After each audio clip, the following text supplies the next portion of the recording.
আপনি কি repeat sentence নিয়ে স্ট্রাগল করছেন? আজকে দেখবো আমরা কিভাবে 90 স্কোর করা সম্ভব। PT repeat sentence tricks that gave me 90। প্রথমে আমরা দেখে নেই what is repeat sentence actually. Repeat sentence হচ্ছে অডিওতে একটি সেন্টেন্স শোনানো হবে যেটি আপনি একবার শুনবেন এবং তারপর 3 সেকেন্ড সময় পরে আপনাকে এক্স্যাক্টলি সেন্টেন্সটিকে রিপিট করতে হবে। যেই সেন্টেন্সটি প্লে করা হয়েছে ওই সেন্টেন্সটি আপনাকে ভালো করে শুনতে হবে, আপনাকে মেমোরিতে সেট করতে হবে, দেন আপনাকে ফ্লুয়েন্সির সাথে এই সেন্টেন্সটি রিপিট করতে হবে। রিপিট সেন্টেন্স কোশ্চেনটি স্পিকিং এবং লিসেনিং এ অ্যাপ্রক্সিমেটলি 30 মার্ক করে কন্ট্রিবিউট করে থাকে। So this is one of the most important questions in PT exam. এই কোশ্চেনটি প্রপারলি আনসার করতে আমরা যে ট্রিক্স গুলো ব্যবহার করব তার প্রথমটি হচ্ছে চাঙ্কিং মেথড। আপনি যদি সেন্টেন্সটিকে কয়েকটি গ্রুপে ভাগ করতে পারেন, যখন আপনি শুনবেন তখন যদি কয়েকটি গ্রুপে মনে রাখেন অথবা আপনি কয়েকটি ফ্রেজে সেন্টেন্সটিকে মনে রাখেন, তাহলে এই সেন্টেন্সটিকে রিপিট করা আপনার অনেকটা ইজি হয়ে যাবে। যেমন একটা সেন্টেন্স যদি এরকম হয়, those who work hard in their life gate success. So those who work hard in their life gate success, এই 3টি গ্রুপে যদি আপনি মনে রাখতে পারেন তাহলে আপনার রিপিট করাটা অনেকটা ইজি হয়ে যাবে। সেকেন্ড ট্রিক্সটি হচ্ছে ফোকাস অন কিওয়ার্ডস। আপনি যেই সেন্টেন্সটি আপনি শুনবেন সেই সেন্টেন্সটির কিওয়ার্ড গুলোকে ফোকাস করেন, যেন ইম্পর্টেন্ট কোনো কিওয়ার্ড আপনার থেকে ছুটে না যায়। যেই কিওয়ার্ড গুলোর কারণে কিন্তু কন্টেন্টের মার্ক আপনি পাবেন। দেন থার্ড যেই ট্রিক সেটি হচ্ছে ইমিডিয়েট রিপিটেশন। খুবই ইম্পর্টেন্ট ফর রিপিট সেন্টেন্স। যখন সেন্টেন্সটি আপনি শুনবেন ইমিডিয়েটলি আপনার মাইন্ডে মনে মনে একবার রিপিট করে নেন।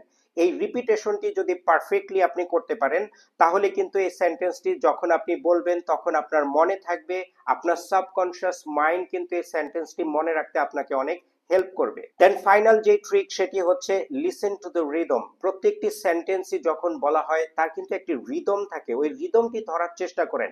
ডাট ডাট ডাট ডাট ডাট ডাট ডাট ডাট ডাট ডাট ডাট ডাট।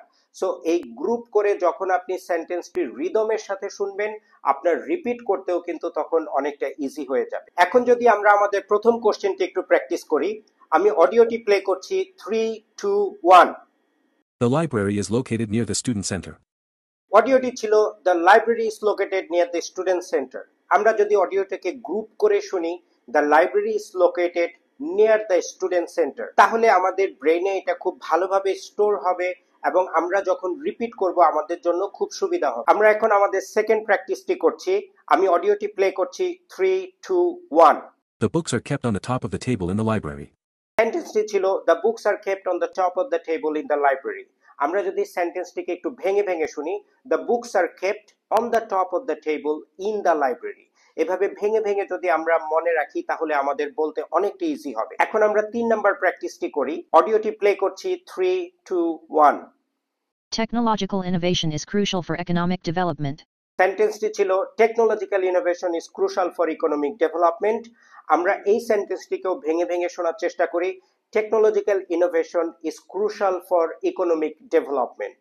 সো আমরা অলওয়েজ ট্রাই করব আমরা যেন সেন্টেন্সটিকে গ্রুপ আকারে শুনতে পারি এবং আমাদের মেমোরিতে ওই গ্রুপ করে সেট করি। বলার সময় আমাদের অনেকটা ইজি হবে, আমরা ফ্লুয়েন্সিতে বলতে পারবো এবং ফুল মার্ক পাবো। নাও এখন আপনাদের সাথে আমি কিছু ইনফরমেশন শেয়ার করব যে কমন মিস্টেকস গুলো স্টুডেন্টরা করে থাকে। প্রথম যে মিস্টেক সেটি হচ্ছে স্কিপিং ওয়ার্ড। অনেক ওয়ার্ড থাকে, কিওয়ার্ড থাকে যেগুলো স্টুডেন্টরা স্কিপ করে যায়। আমাদের কন্টেন্টের মার্ক পাওয়ার জন্য কিন্তু স্কিপ করলে হবে না। যদিও আমরা 70% ফ্লুয়েন্সির সাথে বললেও ফুল মার্ক পাবো, যখন আমরা স্কিপ করব তখন আমাদের একটু কেয়ারফুলি স্কিপ করতে হবে যেন আমরা টপিকটাকে হারিয়ে না ফেলি এবং আমরা যেন স্কিপিং পার্টটাও খুব ভালোভাবে করি যেন আমাদের ফ্লুয়েন্সিতে এফেক্ট না হয়। সেকেন্ড যে মিস্টেক সেটি হচ্ছে speaking too fast or slow. আমাদের ফ্লুয়েন্সির মার্ক পাওয়ার জন্য কিন্তু খুব তাড়াতাড়ি বলা অথবা খুব স্লোলি বলা ইম্পর্টেন্ট না। আমাদের ইম্পর্টেন্ট পার্ট হচ্ছে কনসিস্টেন্ট ওয়েতে বলা, ন্যাচারালি বলা। সো আমরা চেষ্টা করব আমরা যেভাবে স্পিকারের কথাটি শুনেছি আমরা যেন ঠিক ওভাবেই রিপিট করতে পারি। থার্ড একটি মিস্টেক হচ্ছে এবং এই টাইপের সাউন্ড করা।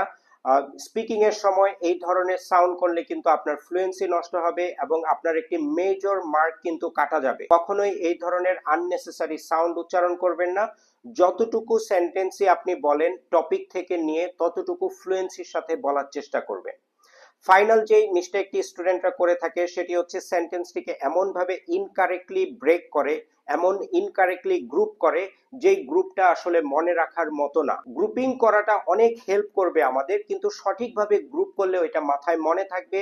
চাঙ্কিং যদি আপনার প্রপারলি না হয় তাহলে কিন্তু আপনি রিকল করতে পারবেন না, এবং রিকল করতে যে আটকে গেলে কিন্তু আপনার ফ্লুয়েন্সি নষ্ট হবে। এখন আমি আপনাদের সাথে কিছু ডেইলি প্র্যাকটিস প্ল্যান শেয়ার করব। প্রথমে আমি বলতে চাই, আপনারা প্রতিদিন 20টি রিপিট সেন্টেন্স প্র্যাকটিস করবেন। এই রিপিট সেন্টেন্স করতে খুব বেশি সময় লাগে না, কিন্তু আপনি যদি ডেইলি 20টি করে রিপিট সেন্টেন্স প্র্যাকটিস করেন, আপনার রিপিট সেন্টেন্সের যে ল্যাকিংস আছে সেটি দূর হয়ে যাবে এবং অনেক ইমপ্রুভমেন্ট হবে। আপনি জাস্ট প্রতিদিন 20টি করে রিপিট সেন্টেন্স প্র্যাকটিস করার অভ্যাসটি গড়ে তোলেন। সেকেন্ড টিপটি হচ্ছে, আপনি যখন রিপিট সেন্টেন্স প্র্যাকটিস করবেন তখন এটি আপনার মোবাইল ফোনে রেকর্ড করেন এবং প্রতিদিন শোনেন এবং ইমপ্রুভ করার চেষ্টা করেন। আপনি যখন আপনার নিজের লিসেনিং আপনি শুনবেন, তখন আপনি বুঝতে পারবেন আপনি কোথায় আটকে গিয়েছেন, কোথায় টাইপের শব্দ হয়েছে এবং কোথায় আপনি হেজিটেট ফিল করেছেন রিকল করতে। সবগুলো আপনি দূর করতে পারবেন পরের প্র্যাকটিসের সময়। সো প্রতিদিন ডেইলি যদি আপনি এইভাবে নিজেকে ইমপ্রুভ করতে থাকেন, তাহলে আপনার রিপিট সেন্টেন্স একটা পর্যায়ে যেয়ে পারফেক্ট হয়ে যাবে। দেন ফাইনালি হচ্ছে মেইনটেইন কনসিস্টেন্সি। ব্যাপারটা এরকম না যে আপনি আজকে 40টা প্র্যাকটিস করলেন, আগামীকালকে করলেন না, তারপরের দিন আবার 50টা প্র্যাকটিস করলেন। কনসিস্টেন্সি মেইনটেইন করে করতে হবে। ইমপ্রুভমেন্টটা প্রতিদিন আসবে। লিসনিং একটা স্কিল, স্পিকিং একটা স্কিল। স্কিলের ডেভেলপমেন্টটা সময়ের সাথে আস্তে আস্তে অল্প অল্প করে হয়। সো আপনাকে প্রতিদিন ধৈর্য ধরে প্র্যাকটিস করে যেতে হবে। ফাইনালি আমরা রিক্যাপিচুলেট করতে চাই, আজকে আমরা কি শিখলাম। রিপিট সেন্টেন্সে ভালো করতে হলে অবশ্যই চাঙ্কিং আপনাকে খুব ভালো করে প্র্যাকটিস করতে হবে। কিভাবে আপনি সেন্টেন্সটিকে ব্রেকডাউন করবেন এবং ওই ব্রেকডাউন করা সেন্টেন্সটিকে আপনাকে মনে রাখতে হবে এবং রিকল করে ওইটাকে রিপিট করতে হবে 3 সেকেন্ড পর যখন মাইক্রোফোন অন হবে তখন। দেন কিওয়ার্ড ফোকাস করেন। সেন্টেন্সটি টপিক রিলেটেড, যে সেন্টেন্স যেমন লাইব্রেরি নিয়ে কথা হচ্ছে, আপনার স্টুডেন্ট নিয়ে কথা হচ্ছে, এই ওয়ার্ডগুলোকে স্কিপ না করার চেষ্টা করা। 70% কন্টেন্ট অবশ্যই আপনাকে বলতে হবে।